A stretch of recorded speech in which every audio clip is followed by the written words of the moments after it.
Jacob Ashton. How you doing? Doing great. Great. How about you? I'm doing well, man. Have you listened to podcasts before? Yeah, I've listened to a few of them. Yeah. Not quite at every one, but doing pretty well. Did you listen to Kurt Refsnyder one? Yes. Yeah. So, did you? Oh, well, you weren't still out on the trail whenever you did the Kurt Refsnyder one, were you? No, that was after I finished in early November. Yeah. So you finished in November. Yeah. And I think I had him on either January or February. So he come on somewhat close to whenever you were. Oh, who's our friend here? We got Chloe. This little pug bulldog mix, maybe? Yeah, I don't know. Pug? I'm not sure. I know she's cute. And I'm going to take you home with me to replace the dog that I just gave away at East Texas Showdown. So how are you feeling? Pretty good. Yeah. We're 4 or 5 days after East Texas Showdown. Today is finished Thursday, on Saturday. right? Yeah. Yeah. So I guess you're 5 days out. Yeah. So. I got here. Yeah. The event ended on Sunday. Mm-hmm. Technically on Monday morning when Michael Heath finished DFL. Nice. Which was really cool. Yeah. So how you feeling? Pretty good. Still got the fatigue. I ended up riding over here from Point Blank, like 70-ish miles on Monday. Yeah. My legs were incredibly sore.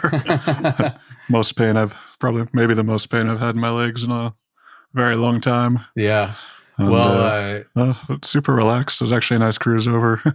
You rode 21 the whole way here, I'm guessing. Or 30 maybe. Something like that. Yeah, 30. Yeah. You only have to turn like twice. Yeah. You like turn out the bullet, take a left on the road, and take it all the way to Bryan College Station and take whatever turn to get here. Yeah, so this worked out pretty well. Very. If I got this right, you live in Idaho. You flew in with your bike to Doom, competed in Doom, then rode your bike to Point Blank to the start line of East Texas Showdown, and then just coincidentally, we're here in Bryan College Station where one of your longtime childhood friends lives. Yeah. And so now we get to record a podcast and talk. Yeah, sounds about right. Yeah. Pretty cool. And I was hoping, I was like, I wonder if he's going to wear the East Texas shirt or the Doom shirt. Oh, I didn't get one of the East Texas ones. No. Okay. Well, they ran out. we have more coming. Oh, right. Yeah. For anyone who's worried, internet, we are, I'm going to send out an email probably tomorrow and get some more out to everybody. Cause the shirts were really cool this year. But I thought what would be my Doom shirt was completely ruined. I mean, dirty. And this one's only a little bit dirty. So I was like, I'm going to wear this one and maybe Jacob will wear his Doom one. It's the only t-shirt I have with me right now. So yeah, it's the default. Yeah, so cool, man. We both competed in Doom, and we both participated at East Texas Showdown in different capacities. So, I mean, that's kind of like... I think your race was harder. My race was harder? Well, you're still going. What do you mean? Texas Showdown? Huh? East Texas Showdown? You're still going. I'm done. Oh, like my personal race. Oh, I thought you meant like my... No. East Texas Showdown was harder than Doom, and I was like, hold on. No, I meant versus actually riding the event. Yeah. I do find race directing more challenging than racing, and it just comes down to the mental side of it that wears you down. Because when you ride your bike, your bike packing math is so simplified. What's my next resupply? How many carbs do I need? How much fluid, whatever. Right. So it's funny. I was on the way over here. I had to get gas, and the gas station attendant is the first person I've talked to in a couple of days.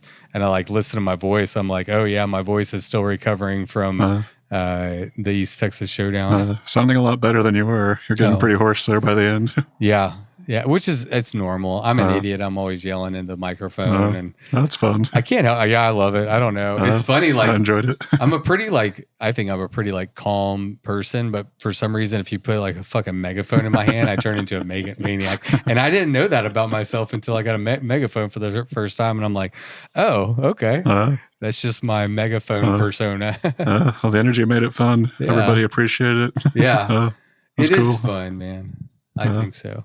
I also think it can be kind of, I don't know if off-putting is the right word, but I always think about how funny it is that you just finished riding hundreds of miles, and you've been alone, and it's maybe dark, and you've been quiet in solitude for so long, and then all of a sudden you have a guy, right in your face. It's like got to be such a, an abrupt change. Well, it's the finish line. Been looking forward to it for a while. Yeah, for it's sure. Nice to have people there. I think so. I mean, that's part of the goals with the Showdown series in particular is to have that finish line and have the community gathering spots so everybody can hang out and share stories. And it just works out so well at the Bullet Grill, man. That one in particular is just set up so well. And actually the other ones too, the model works so well that we just copy and paste to the other events and it seems to be working. Definitely. Yeah. Hoping to make it to the other ones sometime. We'll see. Yeah, I would love to have you. I was going to ask you if you're thinking at all about the Triple Star this year, but I'm guessing not based on the way you just answered that. No, I got some plans for touring and stuff, so another time. Well, let's get to know you a little bit. I was telling you at East Texas when we were talking about doing this podcast that one of the most challenging things about interviewing people who have accomplished and done so many things is like, how in the world do you chop that up into a ingestible 2-hour podcast or whatever. But so we'll focus mostly on Doom and East Texas. Those are the two things that are the most recent. But I took this clip off your Instagram profile. You're like, it says, after 9 years of cycling between 2016 to 2025, I've completed a very cumulative it's a hard word. Well, and also I'm still struggling mentally. I haven't slept much since ETS or during ETS. So bear with me. Cumulative crossing of every inhabited continent, 108 countries cycled, 110,000 miles, 110 miles covered, 110,000 miles covered. I think that's just kind of a good, clip it way to like introduce at least some of the breadth of like your experience that you've, dude, I am going to struggle. Accumulated over at least the last 9 years. I guess my first question is like, did you start cycling 9 years ago, or have you been in the cycling, world for a long time? Like, what was your kind of entry point into, especially kind of maybe this like more touring, longer distance stuff? Yeah, I actually started out with road racing and stuff. Started trying to be good at riding bikes around 12 years old-ish, kind of doing it for a hobby. So got going pretty early with that. And did some races. I got to compete nationally a couple of years in time trial and road race, but never did particularly well. And were you competing on a pro team or a privateer team? Yeah, just a private. Yeah. Yeah, so. And what age did you start road racing? I was doing some of those like 13, 14, 15. Oh, wow. Yeah, nothing big. Just grew up in California? I was born in California, and then my family moved out to like Idaho, Washington area. So, Lewiston, Clarkston. So where did you go from there in your cycling, quote unquote, career? So did the road racing for quite a while, and then was hoping to race at a higher level, but just didn't quite have the genetics. Not quite the build either. Being 6'6" and a pretty big guy isn't quite ideal for road racing. But still had fun with it. So ended up working for a while after that, and then kind of just had the goal of getting out and traveling at some point. Wasn't quite sure how that would look.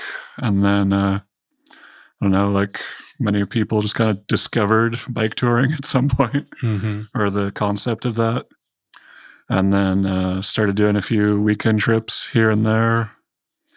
And then had some money saved, and a couple of months after I turned 24, ended up leaving on the big world tour, and when I started that, my longest ride was right at about 3 days. So in 2016, you were 24 years old. Yeah, so 34. Oh, you're 34 years old? 34 right now. Oh, yeah. You're 34 right now. Gotcha. Yeah. So just kind of started went straight from weekend trips to being gone for most of the following 4 years. That's crazy. Yeah. What did you say your longest was to date before the 9-year trip? Yeah. About 3 days, 2 or 3 days. Oh, wow. 2 nights, 3 days. Wow. Yeah. What were your goals of the trip? Like, how did you decide like where you wanted to start? Did you just like fly somewhere and say, I'll figure it out from here? Like, I actually left from my parents' house in Idaho. At the time they lived in the Boise area. And it just kind of started from, I want to cycle the Pan American. So like across the length of North and South America. And then, well, what about going to Europe? What about going to Africa? What about crossing Asia and Australia? Yeah. So just kind of started going and had the plan of being out for a long time. My original guess was about 4.5 to 7 years. And so started in the 2016 and then ended up taking an extended break around 2020 just because international travel shut down. But within those 4 years, managed about 100 countries and 78,000 miles of touring. So, what was it? Were you scared to embark on that? Oh yeah, definitely. I remember I spent about the first month cycling across the U.S., getting down to the border of Mexico and crossed at Juarez and El Paso, other side of Texas. And heard all the horror stories like, oh, don't go to Mexico. The cartel's going to find you. They're going to send parts of your body back to your family until you pay ransom. Yeah. And was definitely concerned about that. But people ended up just being really friendly. So didn't really have any major problems with people like that. Do you have any minor problems? Minor problems here and there. Most of the time it was pretty good. I had a couple. North and South America went pretty well. Europe went pretty smoothly. In Africa, I ended up starting in Egypt and cycling around, cycling Cape Town to Cairo. And had an incident coming in, ended up flying from Greece to Egypt, and they completely lost my bike and all my stuff on the flight, and waited around for close to a week for it to show up, and then just kind of assumed it had been stolen. Airline wasn't returning my calls anymore. It's like walking around Cairo trying to find a bike and ended up walking through a bad area and got picked up by the local police. Oh, okay. And ended up being just kind of walking down the streets in Cairo, and this guy just like randomly grabs my arm. And it's hot, over 100 degrees. I was there in like July or August or something, so I'm sweating. So just like twist away and keep walking, pretend nothing happened. Grabs my arm again and says in English, like, "Hey, stop!" I'm like, okay, so I stop and talk to him. He's like, "I'm police." Like, does not look at all like a policeman, just dressed in plain clothes like everybody else is, and shows me a gun. Like, "Yeah, I'm a police. I have a gun." I'm like, okay. And shows me a badge, and then this van pulls up. He's like, "Okay, get in the van." I'm like, no, thanks. Like, "Oh no, we're police. We need to talk." And they like show me their guns and badges. Like, okay, I guess I don't have a choice. And end up talking to me for a while. Like, who are you? What are you doing here? Like, oh, just out on a bike trip, trying to find a new bike. The airline lost all my stuff. Like, why are you here? Like, are you a spy? You're an American, are you a spy? Are you in the CIA? And no, not a spy, not in the CIA. I've heard this so much interviewing other people that travel internationally. It does happen. It doesn't happen very often. They just can't make sense of it, right? Yeah. Like, what is this guy doing? Or girl? 2 or 3 times over the course of every time I was out. And then they ended up just like driving around for a while and then dropped me off at a subway station, and one of the officers accompanied me back to where I was staying and then left me alone after that. Did you ever find out if they were really Policia? Probably were. They had the guns and the badges. But you said this was in Egypt, though. Yeah. Yeah, so not Policia there, same idea. whatever they are over there. Yeah, Egyptian FBI or something. I don't know. Yeah. But yeah, they left me alone after that, and ended up getting held at gunpoint a few times here and there. Actually, also in Egypt.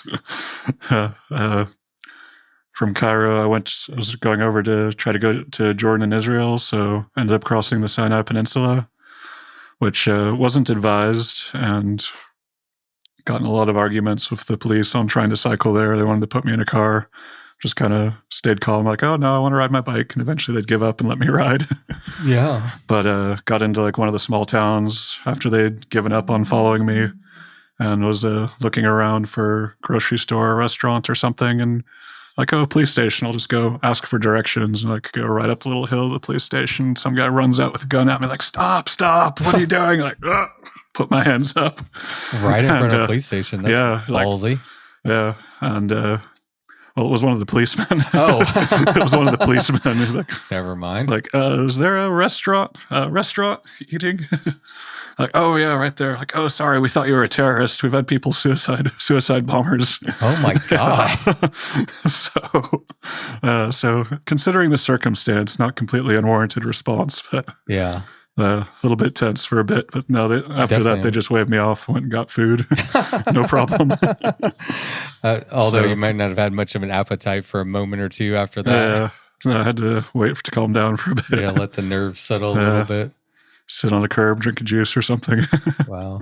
No incidences in Latin America, though.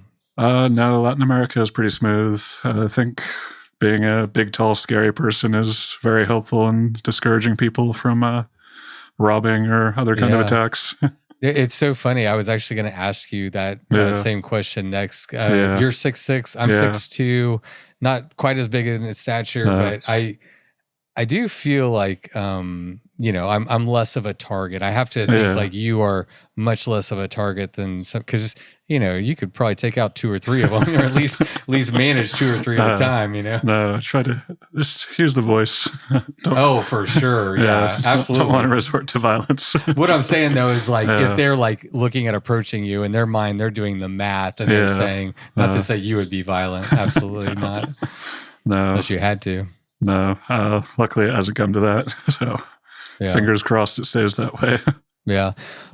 When you said you were, you had fears going into like this big trip, were these the types of things that you were afraid of, or what were the unknowns that were kind of causing concern? Everything. I kind of just jumped right into it. So I didn't have any experience with it. So like wild camping or stuff in different countries, got to figure that out, like finding food, even like buying food in a grocery store or a supermarket where you don't speak the language. Oh, yeah. When I got to Mexico, I'd taken a little bit of Spanish growing up, but really never practiced anything. Knew the numbers for like 1 to 10, please and thank you. And since I didn't know the numbers past 10, I learned how to ask how much something was. ¿Cuánto cuesta? Yeah, ¿cuánto cuesta? And since I didn't know the numbers past 10, I also learned how to ask, can you write that down for me? Since I didn't know the numbers. Escribar? Escriban or something like that. Yeah. Make a little writing motion. I'm on day 250 of Duolingo, so that's about the extent of my span. But I'm trying. Yeah. So now I ended up getting pretty conversational after. Ended up being about a year in Latin America, so kind of just living in Spanish and just picking it up. Oh, I love that. I never actually studied, so my grammar is still horrendous, but could understand, and no practice for a long time, so it's definitely getting pretty rusty. What other languages have you kind of piecemealed a little bit together? I picked up Portuguese. That was very similar to Spanish. In a way, it's just kind of like a really, really heavy accent to Spanish. Okay. Almost mutually intelligible, or unintelligible. Mutually intelligible. They can almost understand each other in their own languages. So picked up Portuguese in Brazil pretty fast. A little bit of French in Africa and Europe, and then took Mandarin Chinese for a year in college. and got to spend a little over 2 months in China at this point. So that was surprisingly helpful. And so you did language, and then you had some immersion to kind of back it up. No, picked up a lot really, really fast, just reading and kind of hearing it all the time. That's impressive, because it's obviously harder to learn Mandarin and Cantonese. Yeah, having the university teaching with that was really helpful. Mm-hmm. That really made a big difference, because on my own, I don't know that I would have made very much progress. Yeah. So was there a reason that you didn't, I don't know, spend more time preparing for the trip, like, doing some wild camping? Like, I mean, maybe you wanted the more adventurous approach. Like, what was the thought behind that? I was kind of had a contract with work that was finishing up, and so kind of finished up at my job and just had the time, had the money saved, and didn't have any commitments at that time. So in a way, it just kind of made sense to go for it. Yeah, that is so cool. Is it something you'd been dreaming about for a while? Yeah. So when the opportunity presented itself, it was like easy to jump into? Yeah, I'd been in the planning stages for a couple of years at that point. Okay. While I was working and saving. So what did your plan look like? It was like, okay, I'm going to be gone 4 to 7 years. Did you know where you wanted to go? Or was it like, I'm going to start here and then just see? I had a pretty good outline. It changed a lot. I stuck with it for most of the first year, because the basic thing was just starting in Idaho and riding down to the end of South America. Mm-hmm. Ended up riding back up to Brazil and catching a cruise ship. Actually, I had booked 8 months in advance. Oh, wow. I was in Peru still when I paid the money for the cruise, and made it to Brazil, and was able to take the cruise across the Atlantic to Italy. And didn't know if at the time I booked it, it was double occupancy. And actually, one of my grandmas ended up being able to come out, so got to spend some time with her. Oh, cool. Take the cruise across the Atlantic. Did she just cruise back whenever? She ended up meeting more family to travel around Europe, and then just flying home. Yeah. This maybe doesn't matter, but just out of curiosity, you got to Brazil 8 months before. I booked the cruise 8 months beforehand. I was in Peru at the time. Okay. And still southbound, so over close to 10,000 miles of cycling in between when I booked it and when I actually got on the boat. Were you just biding your time until it left? I had the plan of going all the way to Ushuaia, and then kind of planned it around how long I expected that to take, the distance, that kind of thing.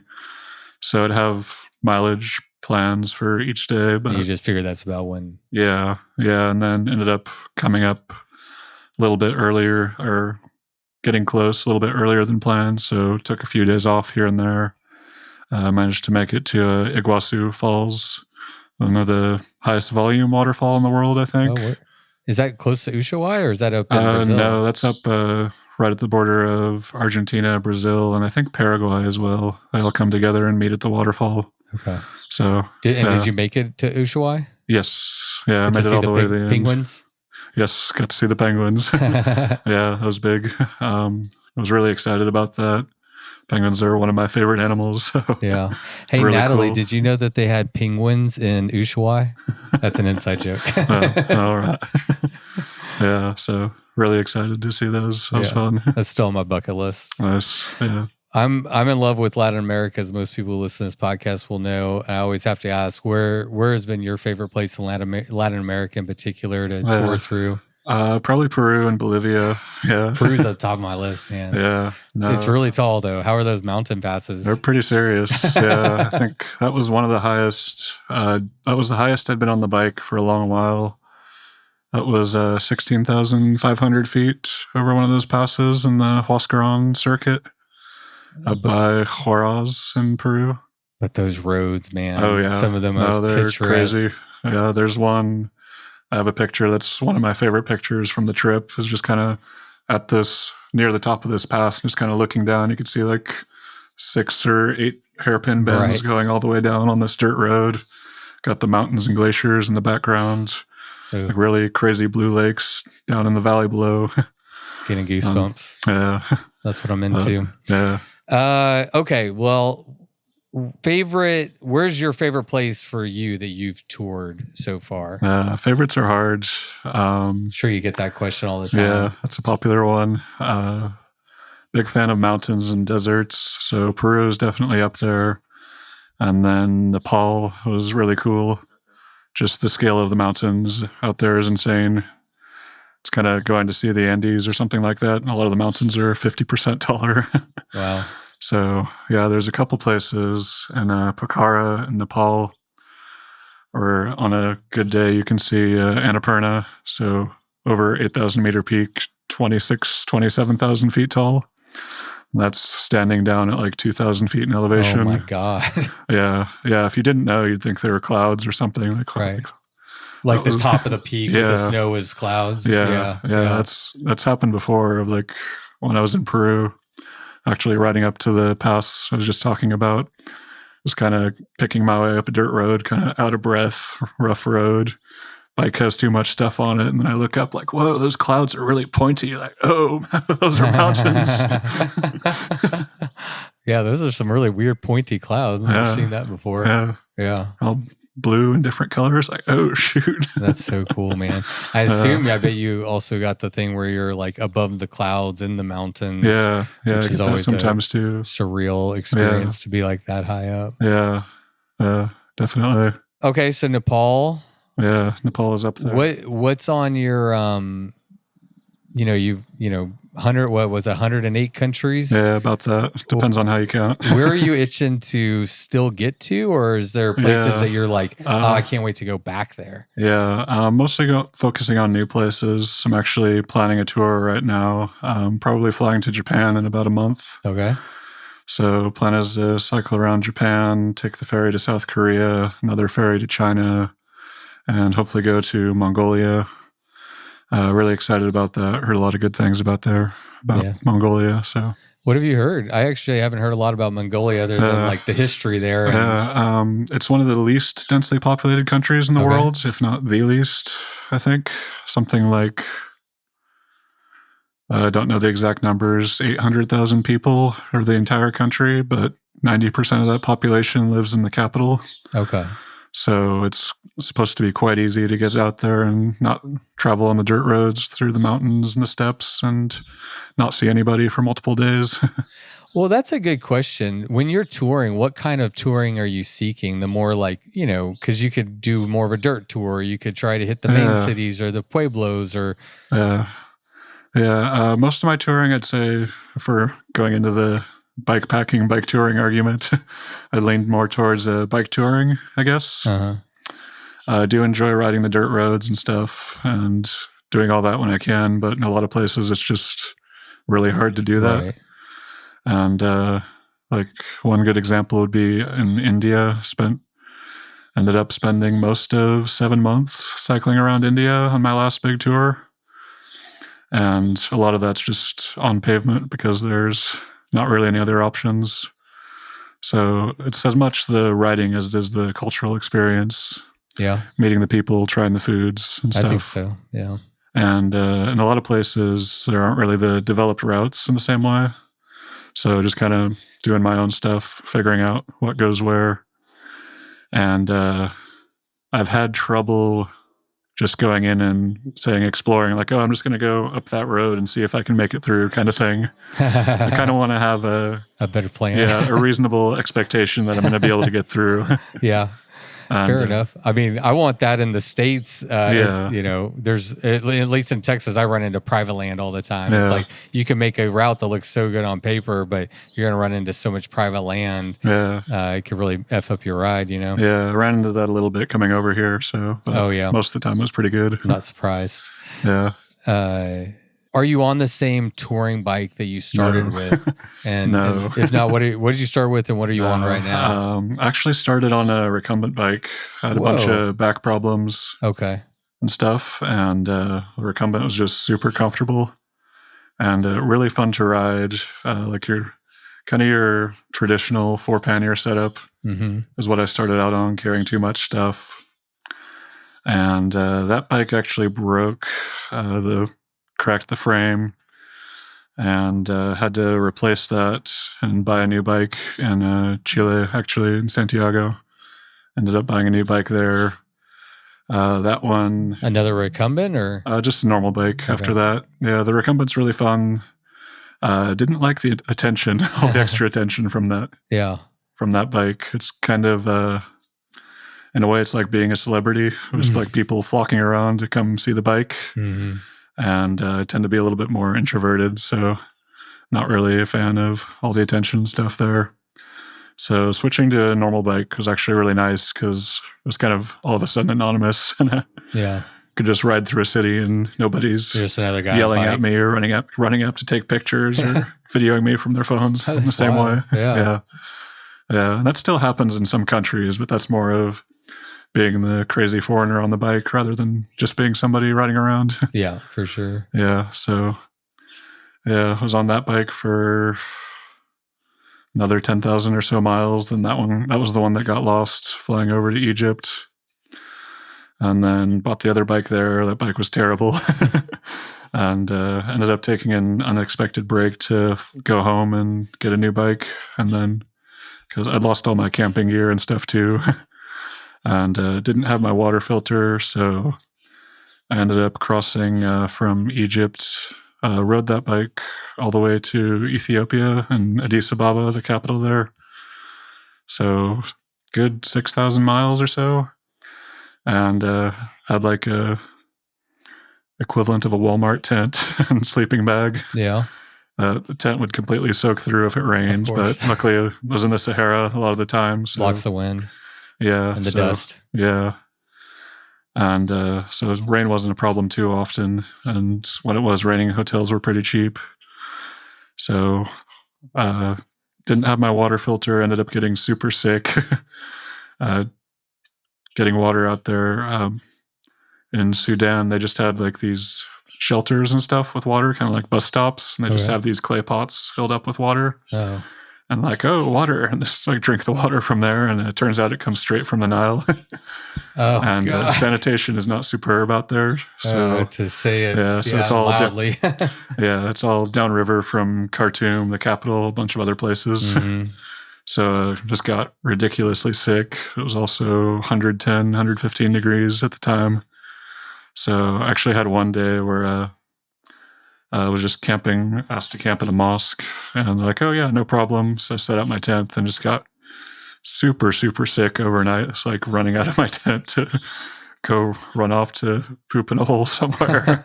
And could barely walk from like dehydration and stuff by the morning, just like laying in the shade of the mosque and all day long, having the problems and all that. And then one of the guys like, you're very sick, we will take you to a hospital. Oh, that's nice.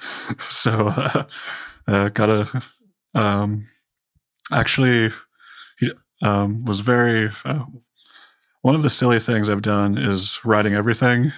So it was like, I need to ride. So avoiding like riding to the hospital? Riding to the hospital. No. So avoiding hitchhiking and that. So ended up peeling sickly body off the ground, off the sand or whatever, concrete outside the mosque. And it was only like a mile or two, but was able to ride myself to the hospital, and they helped me get in and got an IV going and some medicine. Ended up feeling better almost immediately. Why be so stringent about, it was a personal challenge. Okay. So kind of like the thing of, you mentioned starting out, of cumulatively crossing every continent. Mm-hmm. Just as a personal challenge was cycling everything and not hitchhiking. Okay, so no hitchhiking. Yeah. I assume like you took the boat over, so also like, so taking public transportation, like I guess ride everything you can, but you would just take like a boat in between or something. So like crossing the oceans, I was hoping to be able to take boats, but flying is a lot easier and cheaper. Cruises are expensive most of the time. So with the cumulative crossing of the continents, that was more along the lines of just trying to cycle everything from one end of the continent to the other. So like from Idaho to Ushuaia, there are a handful of ferries in between, and then ended up taking a sailboat to go around the Darien Gap. I was about to ask what you did from there, Panama to Colombia. And but apart from that, everything was cycling, no hitchhiking. The couple times I've had to pick up and leave off, I've been able to come back and like reconnect my route. Yeah, so you're really trying to stay pure to like kind of the solo self-supported, almost bikepacking ethos of like, okay, if you get off route, you go exactly where you started and pick up from there. Yeah, the route is very flexible though. So, yeah. But yeah, I've had a couple times, a couple parts where I've ended up going home, or other problems, medical problems here and there, where I also ended up going home to recover. And that was kind of the thing with the cumulative crossing of Asia. That one was not completed in the first section of the tour. I ended up having an emergency surgery in Tajikistan. I think I ended up showing off the scar from that one. Yeah, I saw the scar. It's pretty gnarly. I didn't know if you were open to talking about it, but I know it comes into play with like I was reading about with your Doom. You were having some back problems, so are you open to talking about like? Yeah, definitely. Yeah. So I ended up having an emergency appendectomy, appendix surgery in South Africa, and that was just kind of staying at a warm showers host, and just got sick one day. So I was kind of laying in bed hoping I'd feel better, and then all the pain just kind of localized over to that lower right side of my abdomen where the appendix is. Mm-hmm. Like, oh shoot, better go to a hospital fast. Yeah. And what year was this, real quick? Be early 2018, I think. Okay, so okay. Yeah, so I ended up going to the hospital, and they're like, I think I need an appendectomy. I think I need my appendix out. Like, oh, probably not. Got the MRI and all that stuff. Like, yes, you're going in for surgery. Okay. And got that taken care of. Actually didn't have medical insurance or anything, so I had to pay out of pocket out for that. And by American standards, it was relatively affordable. It was about a little less than $7,000, I think. But on the bike touring budget, that was a whole year of travel expenses. Yeah. So from that one, I'd just finished Cairo to Cape Town. I was planning to ride up West Africa at that time, but kind of with all the money I burned through on that, and West Africa was a little bit extra unstable, so decided to fly up to Morocco and ended up cycling all across Europe. So you didn't go home, you stayed? No, for that one was just the little scar, like 2 or 3 inches. Okay. That one was an easy one. The recovery was still going. The recovery was about a week on that one. And so I was just able to take a few days off and kind of get back on the bike, probably sooner than I should have. Yeah. But about a little over a year later, I was in Tajikistan on the Pamir Highway. And quite luckily in the town of Khorog, like the only major population center for a couple hundred miles around. And just got ridiculously sick, like throwing up nonstop for a couple days. Went to the hospital. It was an old Soviet hospital. It didn't have an MRI. So ended up just getting an X-ray. And even on the X-ray, they could say like, oh yeah, that's a bowel obstruction. Your small intestine or whatever has been completely blocked off. We need to operate like right now. Well, okay. I don't know about how all this stuff works, but wouldn't you have been going to the bathroom for a year? So it couldn't have been like completely blocked. No, it was a gradual over time. So it got to the point, like gradually got more and more blocked to the point where it became fully to where blocked. Everything just kind of cut off. Gotcha. Of like maybe foods that get digested fully can pass through without a problem, but you eat a little too many vegetables, ironically, it gets stuck. Something that forms more bulk in the intestine. Okay, yeah. So the way it happened, it was going to happen eventually, and quite fortunately, it happened in the best possible place it could have relative to being in Tajikistan. Okay. So I was able to go more or less directly into surgery for that. And I survived, which is about the best I can say on that one. Medical care wasn't superb, but in reality, the problem I'm about to say can happen anywhere. Okay. I had anesthesia awareness, which is what? Yeah, I was conscious for about a good part of the surgery. Oh my God. When they're cutting you up. Yeah. Oh, yeah. So No. that was nasty. No. Yeah, that was a weird, really trippy experience because I was kind of coming out of the anesthesia kind of slowly. And at first I thought I was dead. I was like, oh, I'm in purgatory or something like that. Like you're seeing like your body and you're like, no, my face was covered up with a sheet or something. okay. So just kind of seeing like a muted sunset colors or something. I like couldn't tell if I was breathing or not. And it turns out I was actually intubated, had the whole tubes and stuff system down my throat. And they had the breath machine going. They were breathing for me. And like, oh, I can feel my chest rising and falling. Like, ew, what's that? I feel some pulling on my stomach and starting to see shadows and stuff as I get more in focus. And I also had an epidural in, so I was completely paralyzed. So they didn't know I was awake either. Oh my God. And I could kind of see like shadow puppet of the surgery going on. And couldn't move, couldn't do anything. And I was still pretty out of it and on heavy drugs and stuff. So it wasn't like panicking or anything like that. But I could feel them stitching it back up and pulling the sheet off and pulling all the tubes out and stuff. And gradually became more and more conscious after that. That one was intense. Yeah, y'all should see the scar. I mean, it's like a S on his, like from wraps around the belly button, like all the way up to your 7 or 8, right? Almost. Up, pretty close. Below your sternum. Yeah, and was in the hospital for 10 days. Could see Afghanistan out my hospital window, and on all sorts of drugs, like the Russian synthetic morphine and all that stuff. Was there any chance that you might not have pulled through that?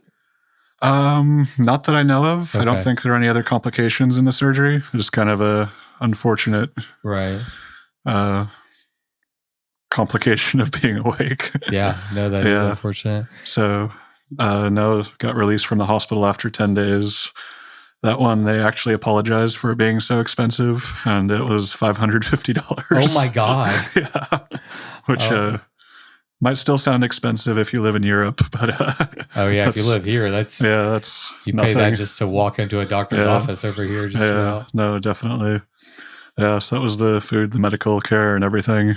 Wow. For the whole 10-day hospital stay. So how long after that were you able to get back and start touring again? That one I ended up going home to recover. That was a bit of a mess in itself. It was actually pretty low place mentally, unsurprisingly. Yeah. After that experience, like, man, do I really want to keep going through this? Is it worth the trouble? What if it happens again? That kind of thing. And by the time I got out of the hospital, like, nope, definitely coming back, definitely going to continue doing this. Right. I'd actually texted one of the guys I'd been cycling with, Ollie. I messaged him like, man, I think I'm done. I think I'm going to call it, go home and be done. And he saw my post later. I was like, oh, I thought you were going to quit. I'm like, no, I changed my mind. That's awesome. So, yeah. So no. Was there anything that like turned your mind, or was it just kind of coming out of the fog of that fucked up experience? Yeah, it was more coming out of the fog of the experience. Yeah. And then like that one wasn't quite as big of a hit to my savings, only about a month's worth of travel expenses for that one. Apart from the flights and stuff, I ended up flying home to Idaho to recover. Stayed with my parents for most of 3 months after the surgery to recover from that. And then decided to restart riding from Idaho. So did the rest of the Pan American up to Alaska. Oh, cool. Ended up flying to New Zealand, cycling across Australia. And I was supposed to cross China in March of 2020. Oh. But that didn't work. I think I know why. Yeah. Take a guess. Yeah. But ended up flying home pretty quickly once the borders were shutting down. I was probably 2 or 3 days before they started doing actual quarantines for people and stuff coming in. So good timing on that part. And I was basically out of savings at that point anyway. So had to figure out a way to have an income again. Yeah. You know, that's what I wanted to touch on is it seems to me that you are living a very intentional lifestyle in a way that helps to facilitate, your ability to go do all these things we're talking about. Yeah. You don't have a car, right? I've never actually owned a car. Never owned a car. Yeah. I was reading your Baja, I think it was your Baja Divide post, or maybe it was your cool. Orogenesis post, one of them, but you totaled up how many, like zero hotels. Yeah, it's Orogenesis. Yeah. So $16 a day, I think, is what living expenses. Living expenses, $16 or $17 a day, somewhere around there. So I think, has that been another thing that's been a predominant part of your journey, is like living frugally and doing it as cheaply as possible? Yeah, definitely. Not quite as cheaply as possible. There are people who somehow survive on less than $10 a day, or even coming around $5 a day. Mm-hmm. Not quite tough enough for that. I do like to be able to have food and stuff at the end of the day. Yeah. That's a cultural experience too. Yeah, It's like, definitely. going. Yeah. Yeah, no, I've met a couple of those people, and they're kind of riding all day on a banana and hoping they can find something somebody's throwing away. Yeah. Or eating plain white rice. Out of trash cans. Yeah. Yeah. I have done some dumpster diving. There Definitely not opposed to that. There you go. Wasn't very successful during Orogenesis. Not enough towns. And then being through bear country didn't really help. They were beating you to it? No, a lot of the dumpsters were locked. Oh, yeah, that too. Yeah. So, no, but generally doing things on the cheaper side. Not the lowest budget person around, but definitely on the lower than average side of things. Do you have an idea of like how much you can bike tour on in a year? I know it depends on if you're flying or not, but just, do you have a general idea of your yearly budget for this? Actually kept a pretty detailed expense log for much of it. Most of the time the goal was around $20 a day, and that was generally pretty achievable. That varies widely depending on the country, of course. So potentially under 7,000. Yeah, so that would run around 7,000 a year. Most of the time, that was hard to pull off, including bike parts and visas and other stuff. Right. Yeah. Also, kind of side effect of being a bigger person, I tend to break more stuff. So eat more too. Yeah, break more bikes, eat more food. More tires, more just all more that. More tires, more drivetrains. Yeah, average calorie consumption is. When I've done longer food carries, is around 7,000 calories a day on the longer tours. Yeah. So lots of cookies, lots of pasta, peanut butter, that kind of thing. So in the Western countries, that's usually just like food and wild camping. I did have one stretch traveling through Europe where I managed to not pay for a place to sleep for 4.5 months. Wow. And warm showers or just wild camping? Wild camping, and then warm showers here and there, but mostly wild camping, really. Warm showers was probably 10%-ish of that at the time, and other than that, just wild camping. Then in non-Western countries, Asia, Africa, South America, that budget allows more for eating out fairly regularly, staying in hotels. Yeah, we can get a hotel for like $5 or $10. Yeah, that's not too bad. Yeah, it's really interesting when you break it down. It does cost money to wild camp because the gear will wear out eventually. Okay, so gear, fuel. Yeah, fuel. I have the like MSR Whisper Light, so it runs on gasoline, so fuel's pretty negligible. If you're running a canister stove, you're looking at 50 cents a day. There you go. If you're on the gasoline, it's more like 5 or less. All right. Yeah. And one of the ways I could have saved money on Orogenesis was using the gasoline stove instead of the canister stove. Could have saved 45 cents a day. Yeah, could have saved $50. But no, wasn't quite up for trying that hard. Canister stoves are a lot easier to use and they don't make a mess. So, and the canisters were also easy to find in the US. But hotels and that are much more affordable in the non-Western countries. Just because I have good data on it, my last tour through Asia was about 20 months. And that was with my now ex-girlfriend but traveling as a couple there for complete average of expenses, including bike parts and visas, that was getting on the ground in India to the time we left, which was coincidentally also from Thailand, where I left when I had to come home in 2020. That was right around $32 a day for two people. Total?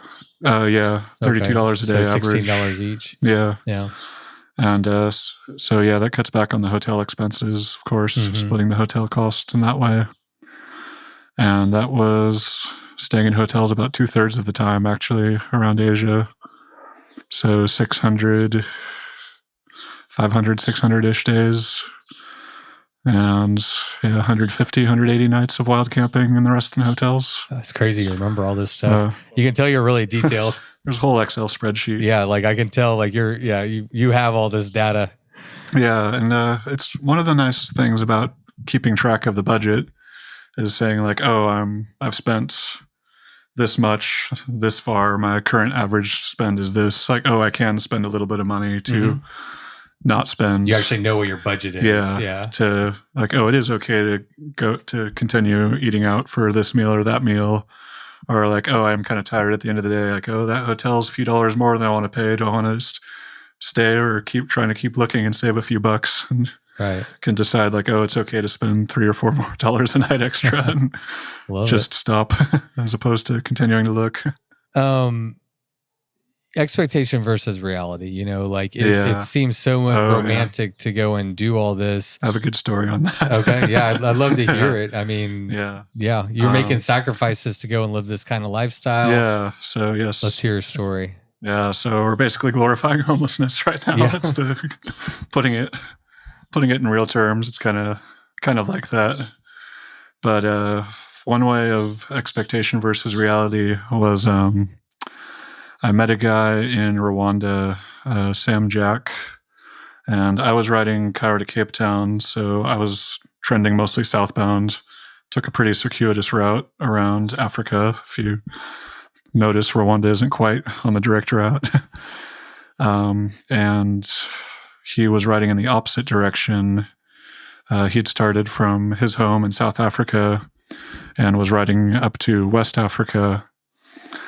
And I had the appendix surgery in South Africa and then ended up kind of cycling around Europe and stuff.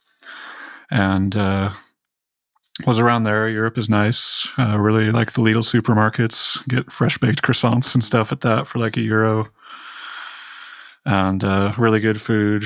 Wild camping is pretty easy. Cycling infrastructure is really good. In general, it's just kind of easy cycling. Easy. It's like cycle touring on easy mode. Yeah, just about.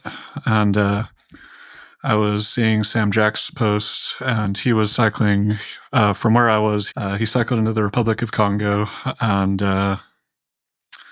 through a lot of like relatively unstable countries, through Nigeria, Mali, which was still a red zone then, through the Dogon and Mali, and into Burkina Faso, and just kind of went for it on all these really, really intense places, and generally had the same experience, had a good time. From other people I've talked to, the chance of actually having something serious, of being attacked or something going through those areas, is like close to 1/3 of the people that go through there. And he had no problems. And I was seeing his blog posts. He like stayed with the pygmies in the Congo. Wow. And saw a bunch of different tribes and camping in schools in the middle of the rainforest and places. And just looked really intense and really cool. And he was seeing my posts of like, oh, cycling around Europe, like, oh, I'm going around the UK, cycling around Ireland, going through Scotland, having a good time. Like, oh, I'm cycling across the Netherlands, riding on all these bike paths, stopped and got pastries. And I messaged him one time. I was like, man, that looks so cool. I wish I was out there right now. He's like, no way. I was going to say the same thing. That looks so much more fun. So grass is always greener. Yeah, the grass is always greener when somebody else is doing the pedaling. Yeah. So, but I have to assume you're going to go out to Tokyo, you're still touring. So like, it's not all the life of luxury and all good times, especially not on the lower budget. But no, I really do enjoy it. That was kind of one of the things, was coming out to these races of kind of seeing where I'm at. Mm-hmm. And neither of the races, I would say, went superbly, but had a good time and finished both of them. So good on that. Yeah. Well, I mean, I think that's a great segue, as I was actually going to ask you, when did you start signing up from racing? I know you were at Doom in 2025. Yeah. I see on your Instagram you've done AZT and CTR, but I'm not sure if those were the races or the tours, but where does racing fit in and to all this? Yeah. Ended up trying my first race, and much like touring, just kind of went for it. Started off with the Tour Divide. Okay. As you do. And that was in 2022. Was living in Boise at the time. Had some money coming in, so built up a decently nice bike and tried that out. Also didn't go particularly well, but had plenty of time, so I was able to finish. Had a fork break dropping into Helena in the earlier stages of the race. I was right around top 10 at that point, so I was doing okay. But steering just got really heavy. It's also an interesting story.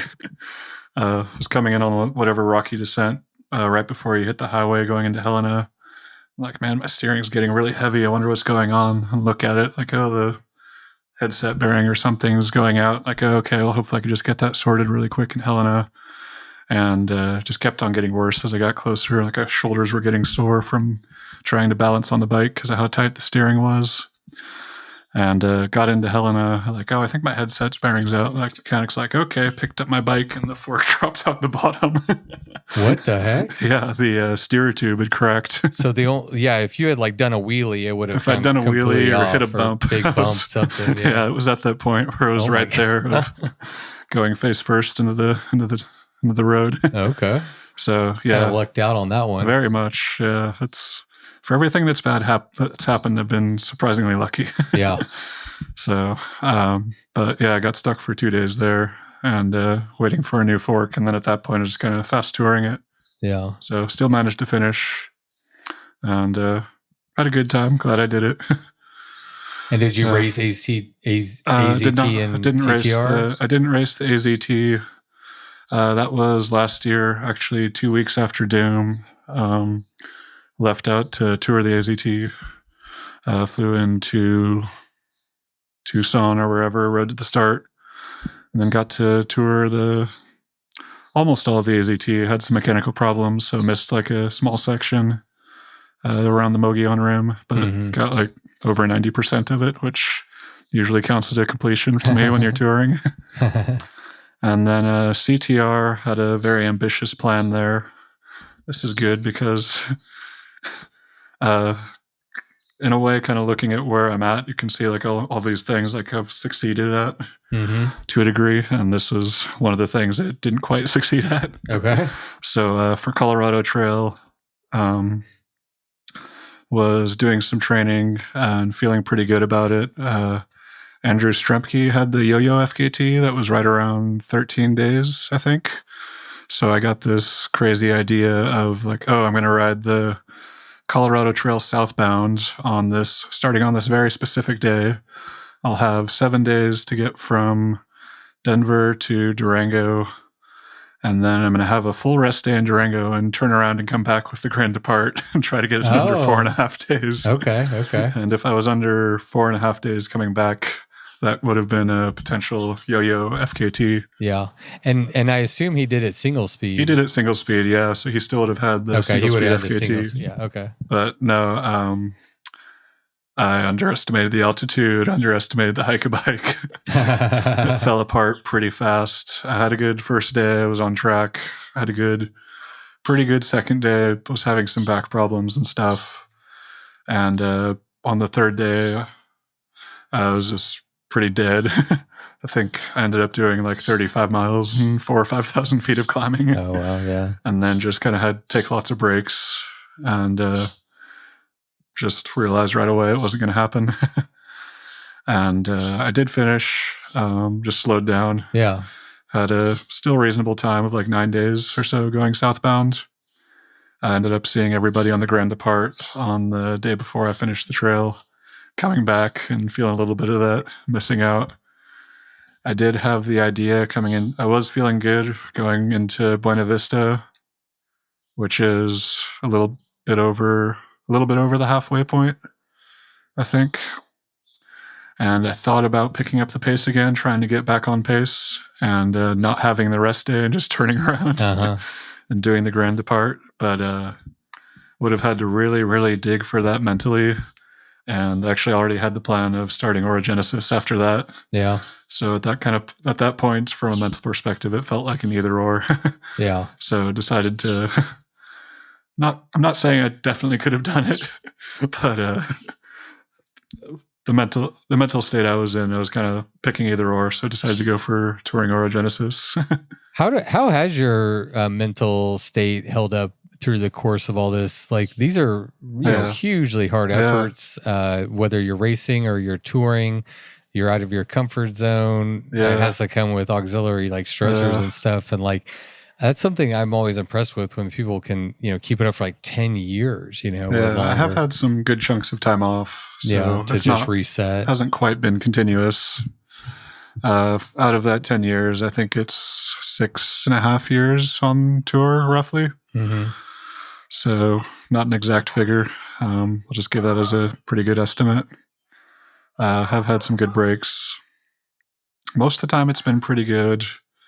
I did struggle a little bit with depression beforehand, and that still kind of comes up randomly here and there. A lot of that just depends on kind of what's happening in the tour. And sometimes everything could be great and still kind of feeling down in the dumps for whatever reason. But just about every day I've been able to pick myself up and ride some miles, however many that is.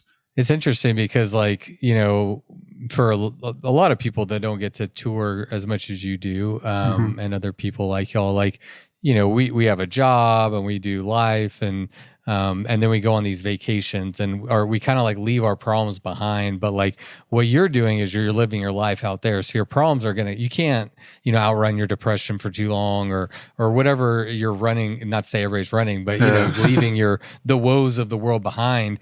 You're creating a new life on the road, and so whatever you experience in your life is just going to happen on the road. Yeah. So as privileged and ridiculous as it is to say it, it does become kind of normal after a while.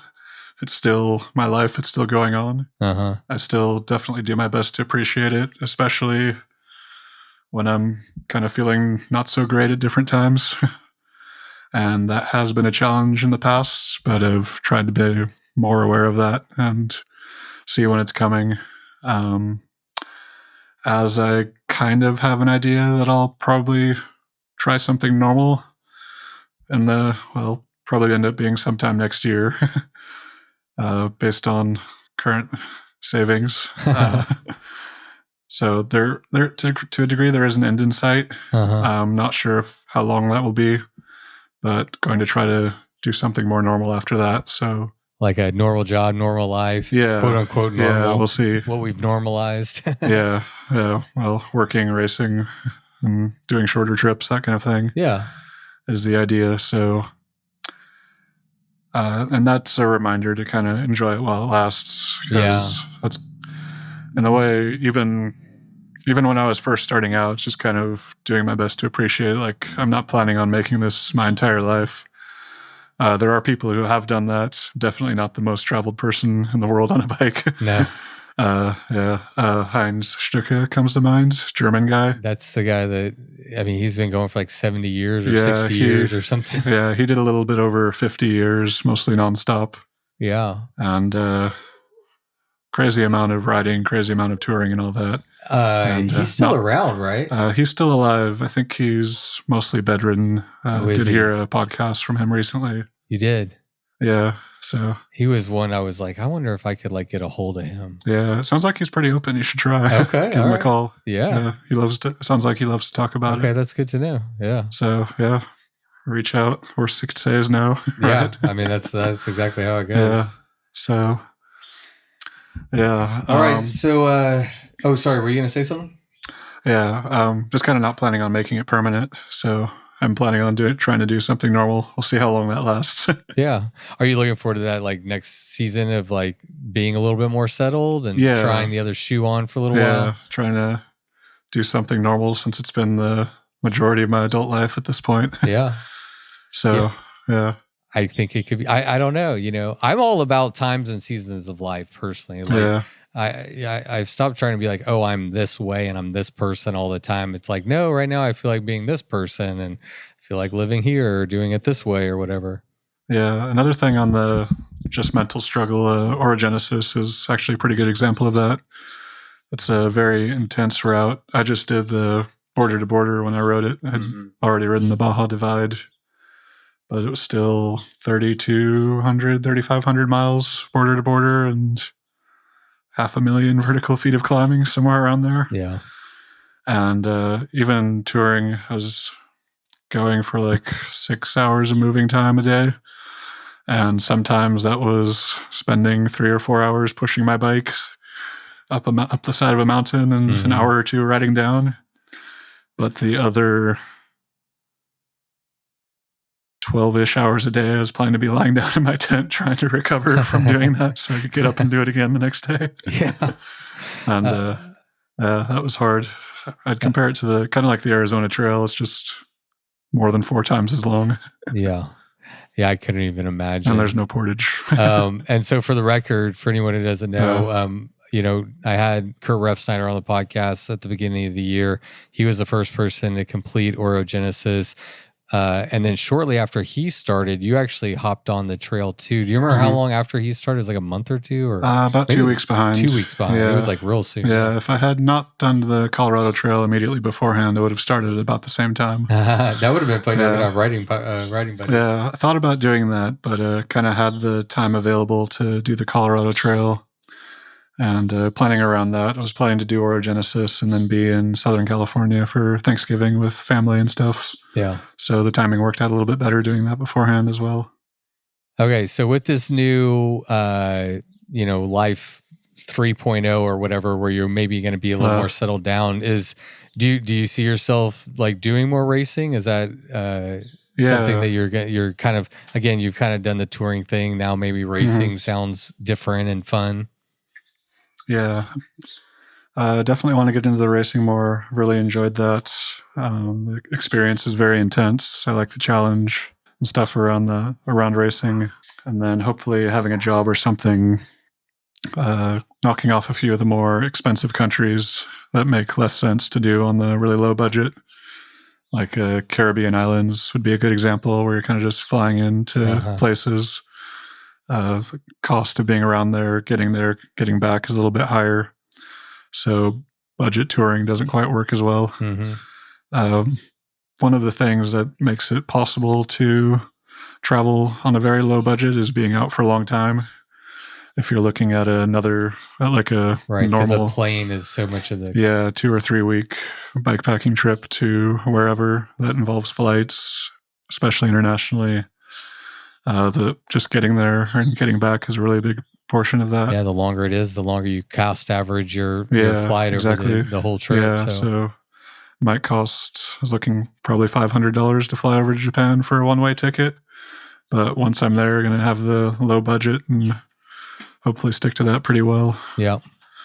So. All right, we should talk about Doom. Yes. Get you talking too. Huh? Get you doing some talking too. Oh, I did Doom too. Yeah. You did Doom in 2025 and you came in second. So I have to think you were, that was one of your better finishes? That was my best finish yet. Yeah. 2025 was a really serious year for weather. They actually delayed the start. Oh my God, it was horrendous. It was biblical. Yeah, they delayed the start. Had those like once in a generation storm or something like that. And started out, when the race started, it was about 35 degrees and raining. And or barely above freezing. And For me, I think the touring background was really helpful with that because I was able to manage being in the bad weather a lot better than a lot of people. Yeah. Even just kind of seeing the field this year, there were a few people that came back and went faster than me. So in a way, I think that's kind of telling of the weather was definitely a factor at that race, that I just happened to be able to manage it pretty well. Yeah. And keep moving. And just part of it's in a way being comfortable with being uncomfortable, and knowing when cold feet, cold hands, or just generally being cold is a problem, and when it's okay to keep moving. I did manage to sleep inside while I was there, so that worked out really well. Like your first attempt? Yeah, at Doom in 2025. Okay. So, yeah, and then just kind of managed it a little bit better than everybody else. Who came in first that year? Tom Schwemberger. Yeah, he's won a bunch of races around and holds a few FKTs. I think he's placed at the mountain races as well. Okay, yeah. Pretty high up there. So yeah, very, very strong rider. Yeah, you had an interesting thing coming into Doom for 2026 this year. First of all, we had perfect weather, which was much appreciated. Some people thought it was hot. I come from Texas. I was like, that's great. I think you got 85 or something on day one. Somewhere around there. Yeah. Not maybe only hot. Like 70, 75 as well. A little bit cooler. Or for Doom? On day two? I thought day one got up to like 85. I don't remember. Well, it was nice weather. It wasn't. The thing I was worried about was cold and wet, because that's the history of Doom to some extent. That's the history of ETS around that time of year in this part of the world. Got lucky with both of them this year. Yeah, we got lucky with both, which I don't know if that's ever happened before. We'd have to go back in I don't know. in the record books and see. What did you think about, and for people who don't know, Doom 2025 was up in the Ozarks. Andrew moved the race down to the Wachitas this year, starting out of, Hot Springs. Similar terrain, but also quite a bit different. Ozarks are just straight up, straight down, a lot more climbing. The Wachitas have a lot of climbing, but also you have periods of, flattish or more sections. What did you think about the two different areas? Yeah, the race was very different. I kind of based my setup off of last year's Doom, and that was a mistake. Okay. The Doom course, a lot more single track. Yeah, the Doom course for 2025, I think, was only 35 or 40 miles of single track. And most of that was in the rain and mud and stuff. So it's a little bit of a factor, but not nearly as much as it was this year. This year we were around 110 miles of single track, I think, out of 330. So close to 33%. Yeah, about a third of the race was on single track. And didn't choose big enough tires, and that was apparent right away. Well, we should preface this by saying that, part of your decision was this is interesting, y'all. You had to fly from Idaho to Doom, like I mentioned, then you rode from Doom to ETS. Andrew's race is very much a predominantly, it's about a third mountain bike, but that's a mountain bike race right there. And then mine it's a straight up gravel race. There's no reason to have a mountain bike unless you just want the comfort. So what was the bike you brought? Because it had to serve both courses, and you made some choices to kind of split the hairs between the two. Yeah, I have a Starling Murmur, full suspension steel mountain bike. A little bit on the heavy side. I think it was like 33 pounds without bags, which is on the heavy side when you're on a rigid post and 2.2-inch tires. I ended up choosing the same Rene Hirsch tires I used last year for Doom. I was hoping that would be okay. And part of that was being cheap and not wanting to switch tires between the races. Oh, okay. So knowing what I know now, I would have gone like 2.4, even 2.6 for Doom with all the single track there. And full suspension mountain bike wasn't quite the ideal bike for East Texas Showdown. Not quite. No, I think Pretty sure you're the only showdowner with the full squish. Maybe even the only one. Was there other people on the other routes? I don't know if I saw a full squish on the whole. We usually have some, but I honestly can't remember seeing. You might have been the only one in the field. Might have been the only one. And does it? Can you fully lock it out or no? No, I don't have a lockout on that. Gosh. So no, there's a little bit of suspension bob in there. It's definitely comfortable. Oh my God! Yeah. You probably would have been fared a little bit better if it had rained at East Texas. I was thinking about that. And there's actually quite a few people that prefer, because like if you manage yourself well in like adverse conditions, that's an opportunity for you to perform better. And then you also had the bike for it as well. Yeah. So potentially the weather would have been better there if there was weather. I did switch to a 38 tooth chain ring for East Texas Showdown, and that was a good move. Versus what'd you run it? 32. 32. Yeah. And what'd you have on the back? 1051. 1051. Yeah, Shimano microspline. I ran the exact same gear ratio that you ran. And I also, I ran my Hayduk tie, hardtail, with Maxxis Icon 2.4 inch tires, and I had 2 6s on. I had the Recon 2 6s on, but switched them out specifically for Doom. I believe I did the 200-mile version, and I think we had 60 miles of single track, so a little bit less than a third of it was in single track, and the rest of it was predominantly gravel, nothing too crazy for the gravel terrain, and then some paved riding.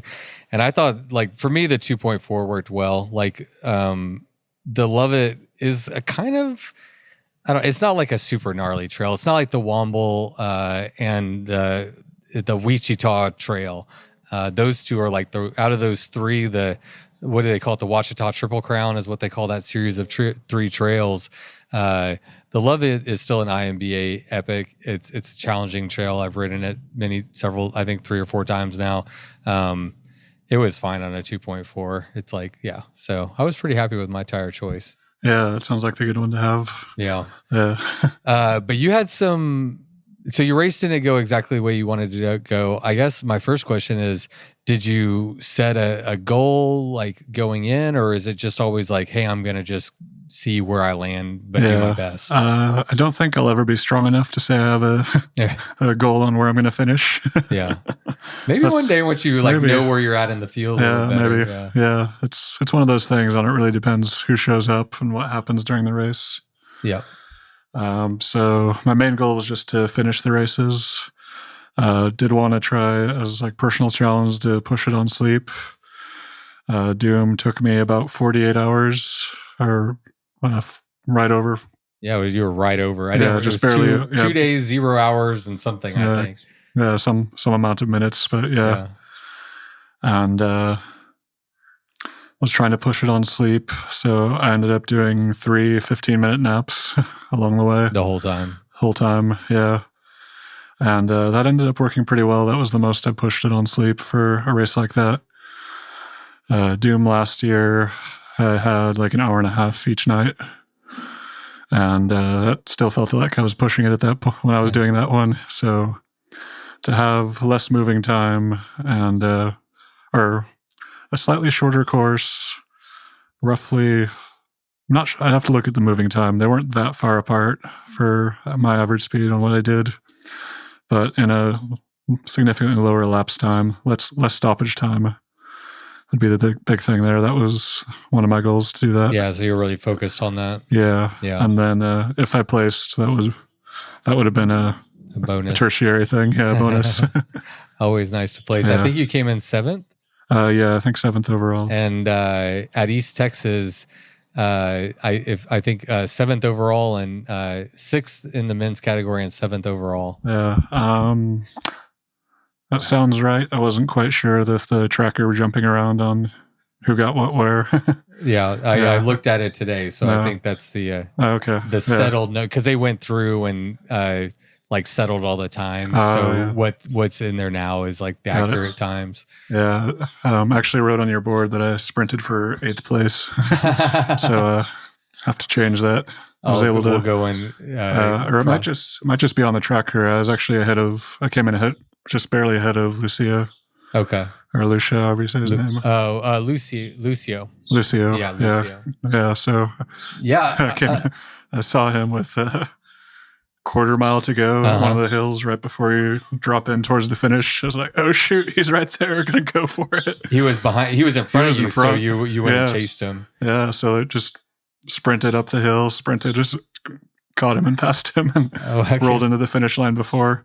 We didn't have to stop for cars, so I think, and I was ahead of him getting to the stop sign. So I think it's a relatively fair sprint to say. Yeah, so he didn't let you just pass. He tried to sprint you to the finish. think he saw me coming and was trying to stay ahead. Oh, that's so much fun. Yeah. I love it. But that was a lot at the end of almost 400 miles. Yeah, no kidding. And a doom and riding to like all of that. So you slept 3 15-minute naps at Doom, but you were dealing with, you said, mechanicals, nausea, you had back pain, so it seems like you're just managing a lot of extra stuff. Extra problems. I really need to stay on top of like the hike-a-bike training and stuff to keep my back strong. My parents, where I was hanging out at the time, there's really no single track or any technical trails, and also being winter, my one option would have been just to push my bike through the snow somewhere, but I wasn't quite motivated enough to do that. Yeah. I did a little bit of hike-a-bike training for AZT. We don't have much hills around here, but I literally just find something and hike my bike up and go down and hike it up and down. But leading up to Doom, I found there's this trail called Camera Park that's about an hour and a half away from here that actually mimicked the Lovett pretty darn well. And I did quite a bit of like hike-a-biking intentionally to because you don't practice that. And so I was like, all right, I guess I'll dismount and hike this one just for fun. Yeah. So no, that would have been helpful for sure. And then I had the silliest mechanical ever. It was in Hot Springs a few days earlier, like going over my bike, checking all the screws and stuff. And one of the screws on my front brake caliper fell out on the Lovett. On your front brake caliper? Yeah. Oh, no. Yeah, so, no, really a little bit scary. Luckily, it was still holding on, but I was coming right over that crest on the Lovett Trail where there's that viewpoint over the lake and a bench and stuff. And started that descent. It was like, there's something rattling on my bike. I can't figure it out. So that's like 40 miles in the race or something. Yeah. So I'd hit the brakes and go away. I'm looking at it, like bouncing my bike around, wiggling the front wheel, or the hub bearings going out or something like that. And the screw fell out of the front brake caliper and it was holding on by a couple threads on that other screw. And so kind of just tried pulling off one of the screws off the back brake and putting it into the front, but it was just barely too short, which was a little disappointing because that could have worked. And just ended up having to kind of tighten the one screw down as much as I could. And then it's not quite enough to hold the brake caliper in place. So whenever I hit the brakes pretty hard, it would knock the caliper into the rotor and misalign it so the brake was rubbing. So you'd have to manually readjust it. Yeah, manually readjust it. And luckily I have mechanical brakes and a cable release on the lever. So I was able to press the button on the lever to cut the tension, and that would still hear it ringing and stuff as it go around, but it was still rubbing and driving me crazy. Yeah. So it was kind of whenever I finished a single track section, I'd hop off and readjust the brake, and then get back on and keep going and try not to use it. Yeah. And so mostly frustrating, time consuming. Mostly frustrating. And then with the nausea, a part of it was going out too hard. Got a little bit caught up in the excitement. Was doing pretty well until we hit the single track on the Lovett. And then that's where kind of the tire choice came into play. I was like, oh, nope, messed up on the tires. Getting frustrated, trying too hard to power up stuff that I should have just been walking. Yeah. And heart rate going too high. And that can lead to nausea on the longer efforts. So made a few mistakes. How did you manage it? Did you, like, once you calmed down a little bit and settled in, it alleviated itself, or did you have to deal with that through the whole race? Most of the first day I was just feeling pretty awful and not able to eat very much. I did stop and sit down in Big Fork, which I think is like mile 110. And just the Big Fork Mall. Yeah, Big Fork Mall. Not quite the mall you'd imagine, but I love that they call it a mall though. Yeah. A little tongue in cheek. Or a lot of tongue in cheek. Yeah, a little country store restaurant with like a gas station and a mini market kind of thing. Which we should give them a shout out because they stayed out 24 hours for all the riders. So I actually didn't stop there because they had a neutral aid at mile 125, 127, something like that. And I believe Big Fork was at mile 115. So it was like 10 or 12 more miles. So I just decided to push ahead to that. So I didn't get to see it, but I saw the pictures and everything. And I know from talking to people that they stayed up and served people 24 hours a day, which is just freaking clutch. Yeah, definitely. That was big. So before Big Fork is, at least on I did the Love It or Leave It. Wait, is that what I did? Love It or Leave It? Is that what it's called? No, I did the High Watch. I did the High Watch, the middle distance. The highest point on the route is at mile 100, which comes like right before Big Fork. It's about a 4 or 5 mile, really pitchy. I don't know the average gradient all the way up to the highest point, and then you just turn around and come back down. Lookout tower. Yeah. Did you ride the whole thing or? I think I rode most of it. I might have walked a little bit. I don't quite remember there. I walked a lot of it. Yeah. I just had to stop for a long break at the top and kind of lay down and stretch and try to shove some food in my mouth. Yeah, force feed myself. Dude, we do not have hills like that or mountains like that in Texas, and it's hard. You got to manage it. If you burn all your matches, like doing some, like I'm like I could ride 3 miles an hour, or I could walk 2.5, or I could ride 3.5, or I could walk 2.5. So I walked most of it, and I took when I got to the top, I actually went down the hill just a little ways because it was really windy when I got there. And it was nighttime, really cold, or starting to get really cold. And I actually took a 15-minute dirt nap, which was my first time ever to do that, to ever take you always hear, like, obviously I do the podcast, everybody's like, these 15-minute naps, and that was one of my goals for Doom was like, first goal was just like, hey, ride through the night. Potentially, but second goal was like, if you need a nap, don't do this like sleep for hours thing. Like just try a 15-minute and see how it would do.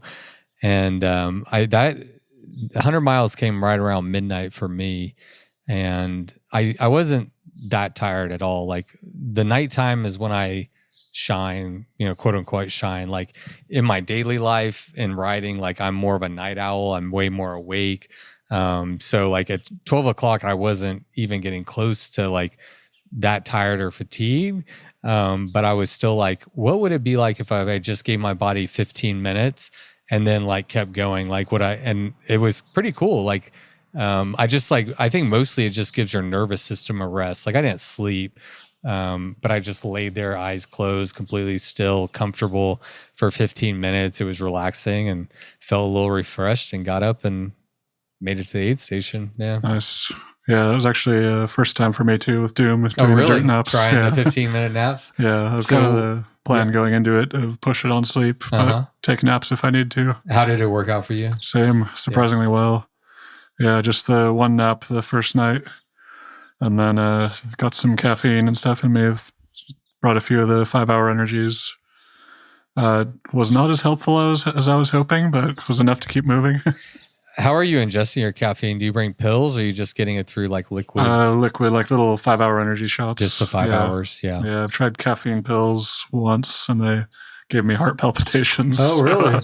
Haven't done that again. Oh, interesting. Yeah. I'm the opposite. Those 5 hours, they can make my stomach feel unsettled and a little bit of raciness. And so I think my caffeine tabs are 200 milligram caffeine tabs, which is between 1 to 2 cups of coffee, depending on how strong the coffee is, I think. And that's what I did. I think I only took 2 over the course of it. But I wasn't pushing the sleep as much as you were either. Yeah. I think the 5-hour energies are about the same, that 200 milligrams ish, but for whatever reason, my body handles those a lot better. It likes that better. How are you fueling your doom? I do mostly normal food, I guess, is the easiest way of saying it. So soft foods. Had quite a lot of salami and cheese, just as like cut up and cubes and stuff in a bag. Brought a few like wraps with chicken cheese wraps.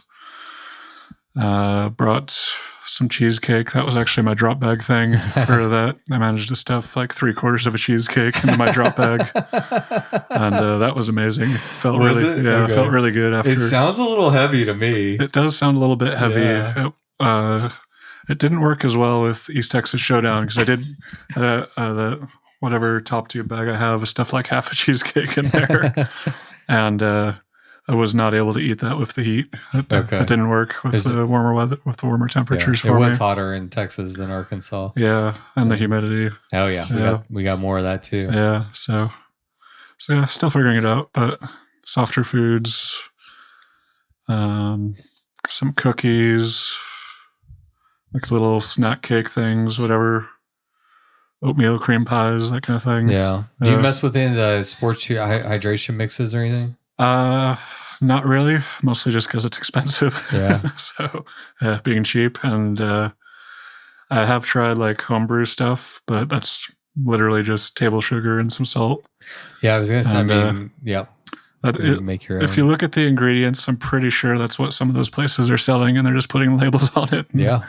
Selling it for $10 a pound or more. I know very accomplished athletes that just mix their own stuff in their kitchen, and it's better because then you have quality control. Like if you're really trying to get dialed and you want to know exactly what's in it, you can do that at home, and it's a lot cheaper to do if you got the time to do it. Yeah. So I was using that for training stuff, and that was working pretty well. I think I made a little bit of it for Doom. It's just was not a significant amount of my calorie intake. So those trackers are always a little bit wonky. You never really know if they're telling the accurate story, but yeah, from what I could tell, looking at the replay, you went out pretty hot, slowed down a little bit, and then about halfway, maybe 60% of the way into the race, you started to like pick people off. And so you got in a little bit further back in the field, but then like finished, in the top 10, 7th, really solid finish. Yeah. And a huge field too. I don't remember how many people were in there, but close to 100 or... I think it was about 100, just under, somewhere around there. Yeah, something like that, yeah. Yeah. So yeah, kind of like I mentioned, went out a little bit too fast and then not feeling great. Stopping at the Big Fork Mall for a burger helped. Normally I could eat like 2 or 3 cheeseburgers without trying, like probably right now. Yeah. But that one I was barely able to finish the burger and like took the fries to go. Just stomach was not doing well. And then a lot of people stopped to sleep. A lot of people were trying to push it without sleeping. And kind of have to have the balance in that. That's some of what happened on East Texas Showdown as well.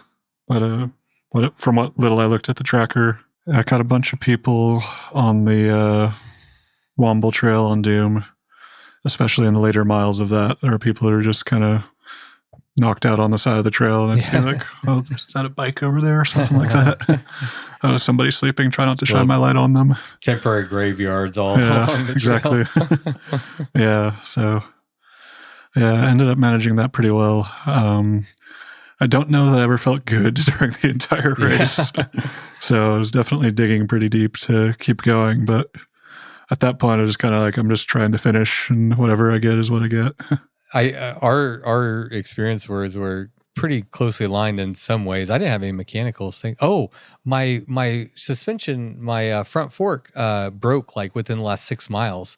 I don't know what, but I mean something inside. It's like clank, clank, clank, clank. I mean, there's no squish left. Yeah, the damper probably came off or something. I'm no mechanic. Fox. What? Rock Shocks or Fox? It's the Pike Performance shock. Yeah. You might be able to do that yourself with YouTube. But I might be able to find a bike shop to do it. If you want to pay a couple $100. Yeah. So Do I remember correctly that you were also a little bit sick going into Doom? I think so. Yeah.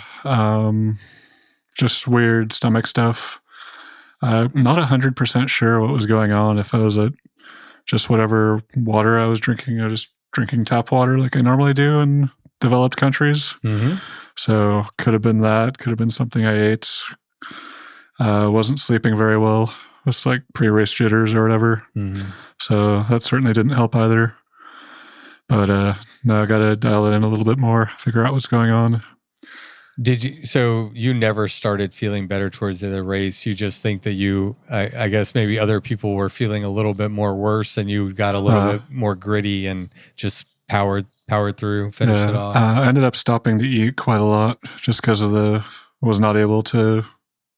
didn't have the coordination or energy to eat while riding on the long single track stuff. Hard. Yeah. Yeah. Like how do you if you don't have it in a bladder, like how are you getting your nutrition on that single track without stopping? Really challenging. Yeah. It's possible to just like stop for 5 seconds and shove some food in your mouth and like chew while you're riding. But I was not feeling good. So just like sitting down to eat and kind of eating as much as I could and then pick up and keep going until I felt like I could eat again. Yeah.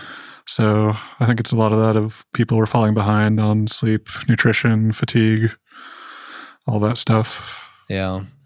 Well, I guess I'll share a little bit about my Doom experience. Which Gremlin bell did you get? Which Gremlin bell? I got like a dragonfly. I got a dragonfly. Okay, nice. What'd you get? It looked kind of like a snitch from Harry Potter. Okay. It had like the little ball with the wings coming off of it and said freedom on it. So some freedom. Heavy-handed symbolism on what I should do with my life, maybe. Yeah, mine is telling me I should be a, what did I say I got? Apex predator, I think. Yeah. Dragonfly. Dragonfly. Yeah. Just be nice to everyone. You're at the bottom of the food chain. It depends on which food chain. Yeah, I guess so. I went in, it was the thing that bummed me out, is I got sick on Monday. I woke up Monday morning before Doom, being on Friday morning, sick. Both my girls have been sick. I was freaking trying my best to dodge it. And I'm usually pretty good at dodging it. And luckily it wasn't like anything crazy. It was just a cold. But I never felt good at Doom. Like when you're like, I never felt good. Like I never had energy. I could tell my body was like still trying to recover from being sick. I was still sick. So like, I just didn't have like any energy well to like pull from. And I think it was a combination. I think it was the sickness, cause I had so much drainage, when I was really gross. It was a very gross race for me. But a lot of the drainage whatever wasn't coming out was like getting on my tummy and, dude, I was just fighting nausea. I usually like get pretty hungry. You get to a place and you like pound some stuff, and it was the hardest job to just always try to be finding something I could eat, something I could put on my stomach that, I did throw up. I know I read you said you didn't throw up. I threw up twice. And it actually felt good. I was actually like, all right, yeah, let's get that out. Let's go. But whenever you're talking about calories, it's not a very effective race strategy. Yeah. So between like not being able to eat, not being able to get in calories, already being like low reserves, I just had nothing to pull from. And so like the whole thing was a slog until like, especially day one. Day one was one of those days where I was like, oh, maybe I could like fall down here and my derailleur will snap off and I'll have a good reason to quit. Or maybe I can like kind of get hurt, but not, self-sabotage. Yeah, I'm having all like the worst dark thoughts. I was like, I was not in a good headspace. I was like, dude, I don't want to be here. Like, I'm like, there's a sharp rock, smash my tire into it. Please. Yes. Let me, where are these sharp rocks in Arkansas I keep hearing about? My stands and my tires are doing too good. That whole first day was really a mental battle, honestly. Like I didn't feel good about my fitness, like with the sickness and everything. I was having like bad self-talk, and I was like, oh, maybe I'll just switch down to 100. And you got to make that decision, I think around like mile 50 or something. So pretty early on. And luckily my ego wouldn't let me quit, and my ego made me keep going. And I felt pretty rough until about 8 or 9 o'clock. And just that's how I am. Whenever it gets to be nighttime, then I was like, oh, I feel good. And like originally I would have not brought a sleep kit, but because I was sick, I didn't know how far I was going to be able to push it. So I brought a minimal sleep kit, weighed 2.74 pounds, which is minimal for me. I mean, it could get way more minimal, but my original thing would have just been like an emergency bivvy and like probably not even a pillow or nothing, just like lay in the dirt and that's it. But I actually brought something to sleep in, but I was feeling good. And ultimately I decided to sleep at mile 127 at the aid station. I slept from like 4:30 to 7:30. I caught 3 hours, which was great. And I woke up and my body was wrecked, dude. Y'all can skip this if you want to. I'm about to get gross. But I woke up and within 10 minutes, I immediately woke up, laid out the nastiest burp of my life, had to find somewhere to go shit real fast. And then right after I got done shitting, I threw up. Like I was not okay. And that days like that. What's that? I've had sicknesses like that. Yeah, it's just like, across the board. But actually day 2 went pretty well. The morning was a little bit rough, but day 2 was great. We got to go back on the Lovett Trail, which I love the Lovett. It's always nice to be on mountain bike trails, and especially those. The kick in the teeth for me was the Northwoods at the very end. Yeah. Same. Yeah. So that was murder. Let me get this correct. Here's my perception.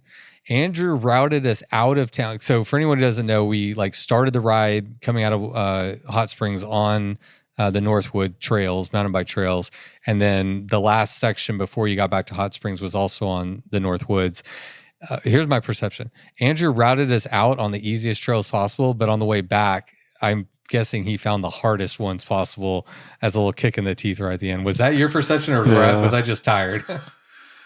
Yeah, it felt like there were a lot of hills and stuff. I was coming in on the road. I'm looking at it like, oh, I got like 8 miles to go. I can make it just under 48 hours. I hit the single track and went so slow. I was walking up the hills, and it was also dark, so just moving slow in general. But yeah, that was rough. It's like, okay, up one hill, up, down another, up, there's another hill. That was the hardest part of the race. This is it. This is the last one, yes. I think. And then it was coming down that second to last descent or whatever. One of the screws fell out of my cleats, so I couldn't clip in. Oh my God. So yeah, actually, like you said, 6 miles away. Maybe the same place your fork busted. Yeah. But yeah, couldn't clip in, and luckily, I'm almost there. It doesn't matter. Just pedal on the whatever SPD platform without actually clipping in and walk up the hills. That's a little slippery, especially on those trails. Yeah. There was that one, I don't know if you remember, there was there was a lot of nice flow sections on that last stretch of Northwoods, but there was one in particular that was like huge berms and you could really take the jumps if you wanted to. And I was having the time of my life. I rode that trail back in 2017. I remember it. I'm like, oh, I love this trail, but it was so long ago, I didn't remember what it was. And then Andrew put on the Doom and I'm like, that's where this trail is. I got to remember. Yeah, now I know where it is. I can go back and ride it, but really fun trail. Yeah. Yeah. Yeah. It was fun trail. I don't know that I was enjoying it very much at that point. I think I was ready to be done. Yeah. Well, you had a lot more single track than I did. I will say I am so glad with my decision to do the 200 mile and not the 330. For me personally, I've had a couple DNFs, my last couple attempts at some hard things. And I was like, Patrick, you just need to go back down here and, try to check that box. And I'm proud to check it. It feels great to finish. It was a great course. I'm just a little bit bummed I didn't feel better during the experience. But you can't can't have it all. I think I finished 43rd, by the way, for anyone who's interested. Oh, nice. I think I beat 26 people and I came in 43rd. So solid, lower middle pack or upper lower pack. Yeah, I'm right in there, man. Pro slow, baby. That's where I'm at. Yeah. So I felt good about that, man. What did you think of the Ouachitas versus the Ozarks? I love them both, but like, I'll just say where I live, the Ouachitas are like 2 hours closer. So for the last 15 or so years, I've been going to the Ouachitas, have a lot of nostalgia there. It's a little bit more, the terrain's a little bit more accessible too for us Texans. So what were your thoughts? Ouachitas were definitely less steep than the Ozarks. There was a lot more hike-a-bike just on roads and stuff in the previous course with like 20-25% grades on the roads. So Ouachitas were generally easier if it was not for all the single track. Yeah. But no, the single track is what really made it the challenge. So which one was harder? I mean, and try to factor out the weather on the first year, but like if you were going to compare course to course and similar conditions. Yeah, that's tough. I think they're pretty close. It's just different type of riding, I guess, which makes it harder to compare because, the other last year's edition had a lot more roads and stuff. Yeah, but a lot more climbing. Yeah, while still steep and chunky. It wasn't that far off from climbing. I think it was 42 or 43,000 feet last year and 410 miles. This year was 330, and I think I got 38,000. Okay. So not that much, that much less. But. I realized I should look up my time. I don't even remember my time from Doom. I went straight from Doom I'm like planning East Texas Showdown in the middle of prepping for Doom and doing Doom. And then of course, like when I got back, it was 100% focus on East Texas. So like, it's kind of a blur, it just like happened in a pocket. So let's see what my time was. One day, 18 hours and 24 minutes. So it took me I did 130 miles less than you and 6 hours less than you. Not bad. Hey, I'm happy. That's where I'm at right now, man. I'm just happy I finished. Yeah, me too, dude. I'm happy. That was my main goal coming in, was just try to finish if I can't do anything else. It meant a lot to me, honestly, and it meant more than I realized it was going to. And like, I was just telling Natalie on the ride home for ETS, actually, like, because I have had some DNFs recently, I kind of, this experience was a reminder of this kind of like this quiet confidence you get. And like, not of this like braggadocious, like, oh, I'm a badass, but just like I generally just felt like kind of more calm in my own body and more like, Yeah. And it was just quiet, but it was subtle. But it's like, it seems to have like just permeated to where I'm just feeling like more self-assured in my own body, which has been a really nice feeling. It's a good feeling now. Yeah. I think I've started 5 races and finished 4. And the one I didn't finish was actually Smoke and Fire, which is more or less the home race out there in Idaho. Mm-hmm. That was the same year I did Tour Divide, so 2022. And it's actually the same mechanical as Tour Divide. My fork snapped 30 miles in. God, man. So, it's tough being a big boy. I got unlucky with that one. And, tall, by the way, not big. Tall, in other words, yeah. Tall. For people who aren't watching this. Yeah. 210 pounds-ish, somewhere around there. Yeah. So I'm 6'2" and 180. Yeah, we're probably about pound for pound-ish. Similar build, probably. Similar build. You just got 4 inches on there. So, no, I wasn't able to finish that one. Didn't have a backup bike for that. So how did you feel about your Doom performance? I mean, obviously it didn't go how you would have liked, and there's some things. How do you feel about it? Yeah, overall, I'd say pretty good performance. Was my power numbers were so...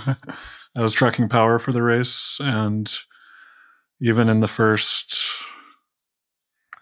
12 hours, I was down like 10% of where I wanted to, or of where I more or less expected to be based on my training, especially with the heart rate and stuff I was running at. And considering everything that was going on, not terrible. Yeah. But overall, I'm just kind of happy I finished. That was my main goal. So Good performance. Got to see. Oh, sorry. Go ahead. Yeah, I'd like to keep trying, see if I could. I'm gonna do it right next time. Do it right next time. Yeah, yep, that's what we always say, right? Well, it's interesting, like you've done so much for touring. Like I have to think like there's not much that would surprise you at this stage, but like I think for you, that's probably the next fun thing is like figuring out the race side of it. Yeah, it's a different challenge. I like being new at things, right? It's fun to kind of like. Because the learning curve is so much rapider whenever you're learning something or trying something new, and you're like, "Wow, this is exciting." Yeah, and then another lesson: 2 weeks isn't quite enough to be between races. Yes. So let's get you to East Texas now. To get to East Texas, you rode from Arkansas to the start, like we mentioned. I've had a number of people ask me whenever I've telling them. That you did that just over the course of East Texas. It came up quite a bit. And everybody asked me what route he did. So let's put it on the internet. What route did you pick? From Hot Springs, went through kind of like a corner of Louisiana, I guess is the easiest way of putting it. I don't remember the names of the towns. Were you trying to hit just pavement or were you like was doing mostly pavement. I actually planned the route more around wild camping than anything else. Okay. Yeah. So kind of spaced out my distance, saying like I'll do 80 to 100-ish miles a day on the bike and hopefully be in an area where I can wild camp. And that worked out really well. Was 6 days of riding, somewhere around there, and wild camped every night. And how many miles was that? About 450. 450 miles over 5 days. Yeah. So a little bit less than 100 miles a day. Yeah. 5 or 6 days, somewhere around there. How long? I think that's 6 days-ish. How long after you finished Doom did you actually leave? I assume you maybe gave yourself a day or two to recover. Yeah. In the 48 hours following Doom, I slept like 30 hours. Oh my God. So, yeah, I was pretty wiped from that. And then the first day I only rode like 4 miles outside of town and then camped again. And 3 days-ish, more or less, of rest. And then just kind of kept on moving from that. Most of it was pretty flat, so relatively easy riding. Yeah. And trending downhill from Arkansas, but mostly flat. Yeah, mostly flat. I don't know if the elevation change is maybe like 1,500 feet of loss or something like that. It. Yeah, that's probably about what it is. Yeah. What was I going to ask you? Oh, yeah. And then you got to East Texas. Mm-hmm. You had 2 days there before the start of East Texas? I actually got to Livingston. I stayed splurged on a hotel there for a few nights. Nice. Balling. Balling. So, whatever cheapest Motel 6, I think, was what the cheapest one I could find. Okay. So, stayed there a few nights, got some rest, ate a lot of food, and washed clothes, that kind of thing. And then rode over 20-something miles to Point Blank. Got there on Wednesday. I was the first person there. Yep. Camping out behind the field in the Bullet Grill. It was actually pretty nice. Had decent shade out there, so wasn't too bad heat-wise. And Wednesday, so Thursday, all day Thursday, more or less off. I could just rode into town to get some more food at the Dollar General or something in town. And then started the race on Friday. So, I mean, how was your body holding up by like on race morning? How were you feeling in your body and even in your mind, like mentally? Because these challenges are tough. I think they take it out on every level. So, not good. Luckily, I was sleeping better, so I didn't feel exhausted in that way, but was definitely still sore. I do have like a little bit of tingling in the thumb and 2 fingers. Mm-hmm. On this hand, and like the other pinky and ring finger on the other hand. And that definitely got worse from East Texas Showdown. The heat was really the biggest factor, I think, in the race, was that. And then, of course, being on the full suspension mountain bike. But overall, I think on the scale of a full suspension mountain bike, my setup was pretty close to as efficient as it could be.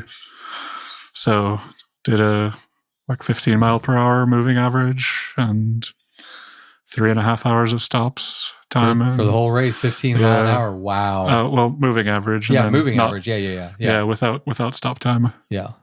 And that included whatever 15 minutes we had of dinking around at the neutralized start. Yeah.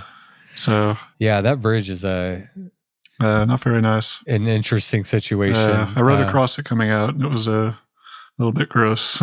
Yeah. You see why we have the police escort to get across especially with all the people there. Oh man, that was a good move. What did you think about that? We did it differently this year. We just let people, because there's this bridge that's 6 miles from the start, and so we let people just like ride at their own pace to get to 6 miles. We all stopped there, and then we had a police escort to get over the start to the bridge. Mm-hmm. I don't know, how did it go in the field? Seemed like a good setup. Pace was a little bit slow, of course, but I don't know. I was relatively near the front of the race, so I can't really complain about that.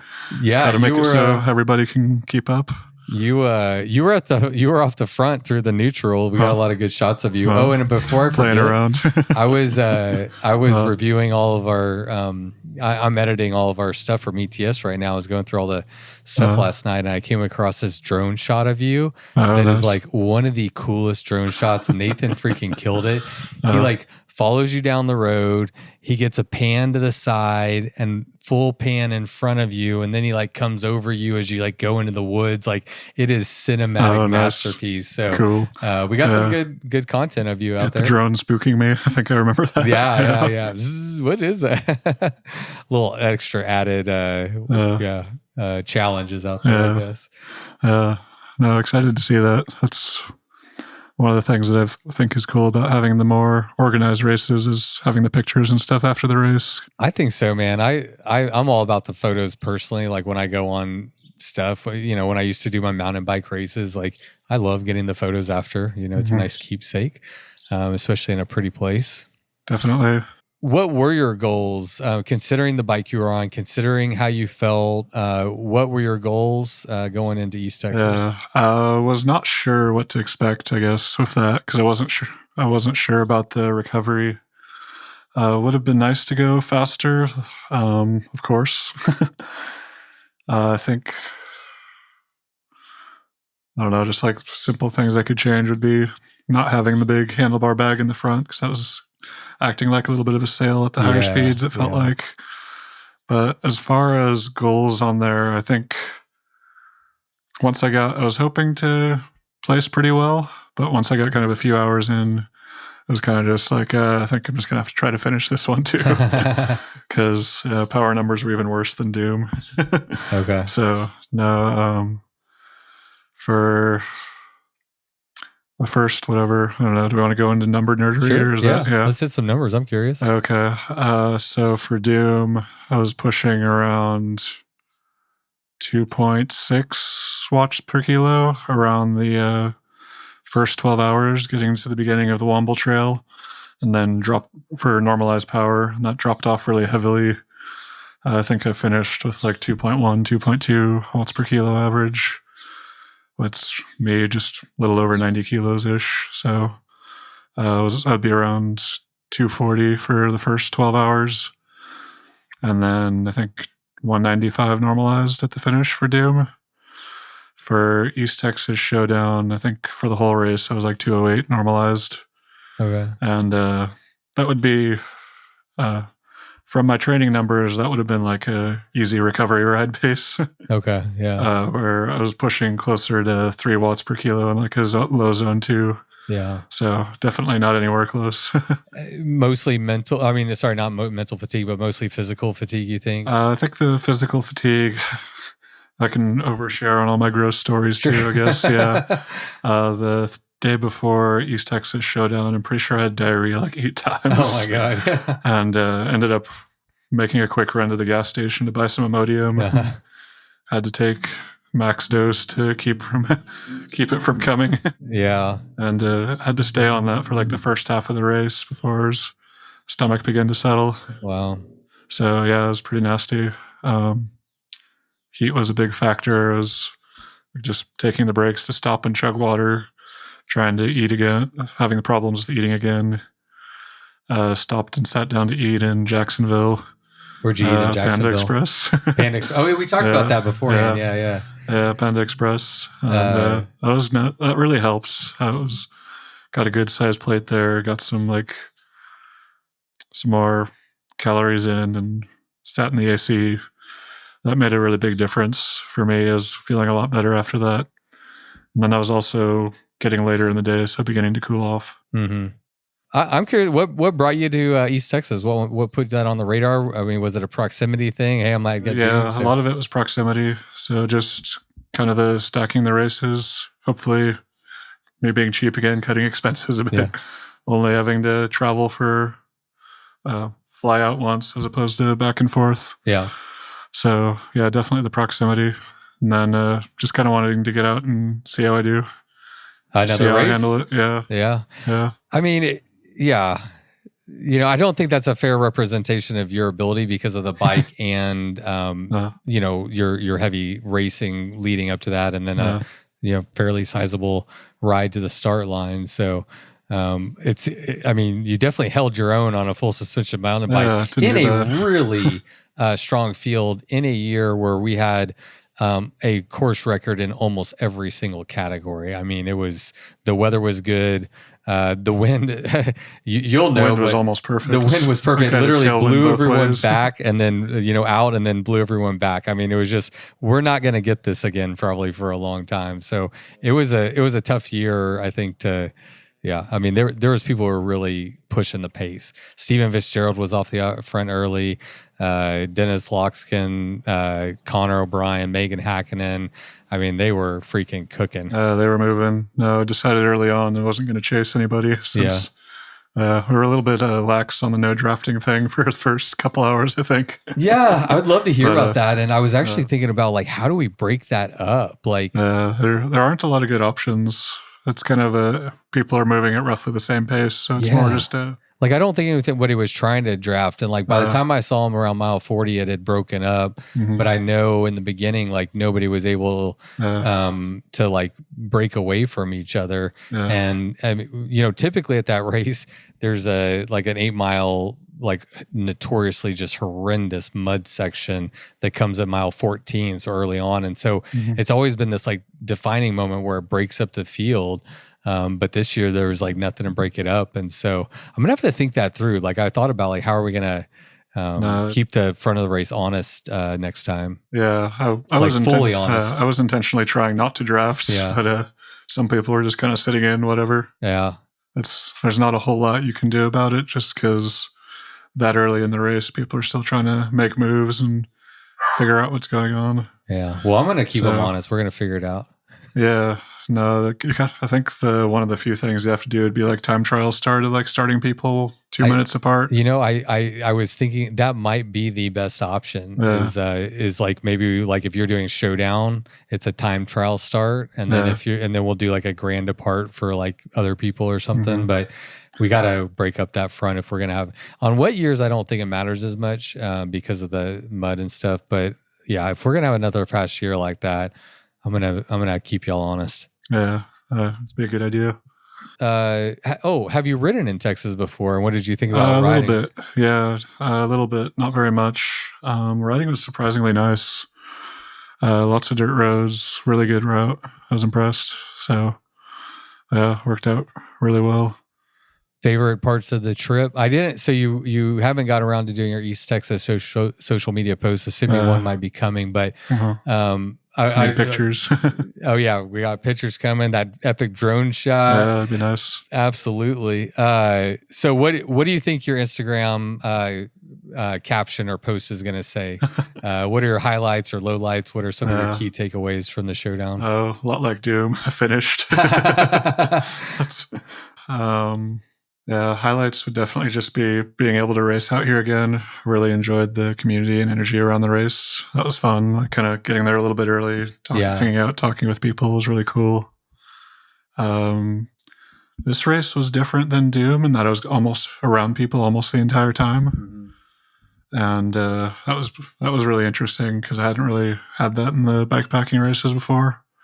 And of course, just like going back and forth with people. Somebody's going faster one place, they stop and take a break, catch up to them, see them just like somewhere around else. people all the time. Yeah. Yeah. So yeah, that was definitely one of the highlights. Riding was nice.